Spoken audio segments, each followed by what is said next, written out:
रायबर सिंध साईं जीएम सैयद जी 120 सालगिरह जसकम यूनिट पुनू ख़ान ज़ौर पारां जोशो ख़रोश सां मल्हाई वई, जंहिंमें जसकम जे केतिरनि ई कारकुननि शिरकत करे सैयद खे भेटा पेश कई ऐं 120 सालगिरह जो केक पिणु कटियो।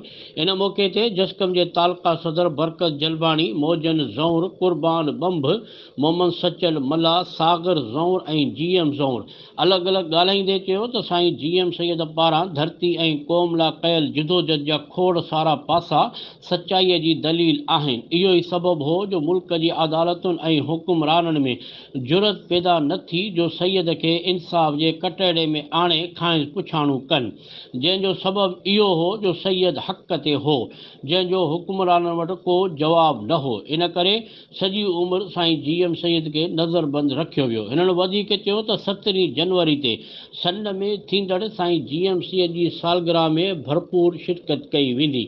सालगिरह तकरीब में माशूक अली ज़ौर, मोरलो मीरभर, राजा फिदा हुसैन ज़ौर, फादिक ज़ौर, फारूक ज़ौर, ज़ाहिद ज़ौर, सरवान सिंधी ऐं ॿिया केतिरा ई कारकुन शरीक हुआ।